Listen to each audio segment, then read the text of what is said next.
Welcome to Faith in 5, a weekly video devotional designed to discuss practical spiritual concepts in 5 minutes or less. I'm your host, Mark Vandella. Sometimes it's the little things that last the longest. It's the little things that mean the most. If you stop and think about all of the gifts and the presents that you've gotten throughout the years, I bet there's at least one little thing that stands out. For me, I have a drawer full of little thank you notes from my time at my church that people sent all, here and there, not because I'm that great, but because they wanted to show thanks. And those sometimes meant more than any gift of money, even though I would have loved a $100 bill in each of those cards. Those little sentiments, they last longer. The $100 bills would have been gone a long time ago. But I still have those notes. I still have those cards of people thanking me for telling me what I've done in their lives. And if you're anything like me, you wish that Christmas could live on. Like it could go beyond just this couple of weeks in December. And we're just beyond Christmas. And today I want to talk about how you might be able to find those little things that you can take with you into the new year. And so we're wrapping up our Seeing Christmas series, which has been based on this book by my friend Karen Stacy. And Karen asks us to consider Christmas a little bit differently this year. Hopefully you've been doing that as we've been going along. But Karen also notes the stockings.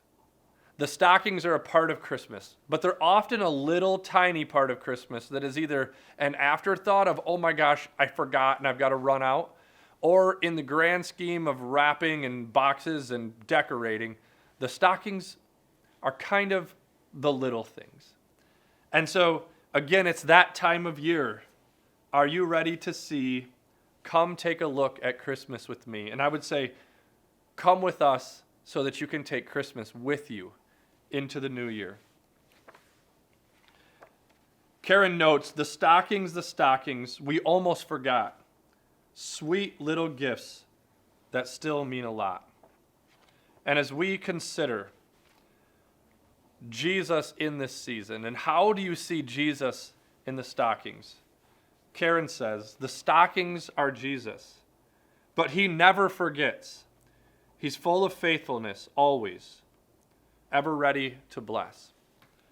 And as I was reflecting on that, and I kind of put this book right next to the Bible and tried to read this with some of my normal Bible study and reflection.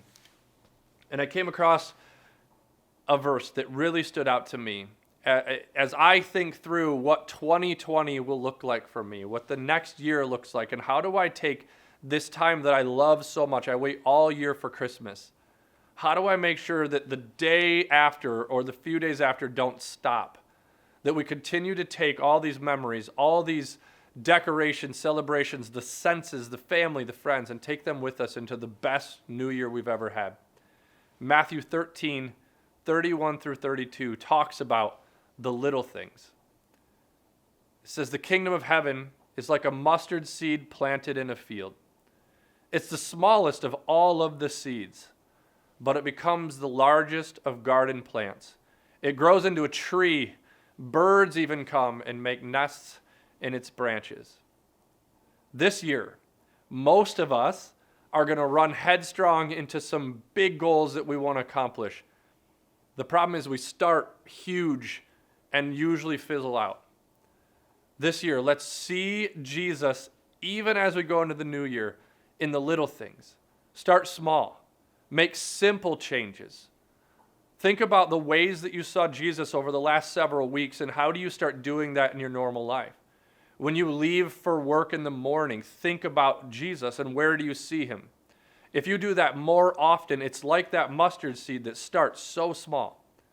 But if you do that over and over and over, every day, and even if it's not every day, most days, if you live life thinking that way, you'll be able to bring Christmas along with you.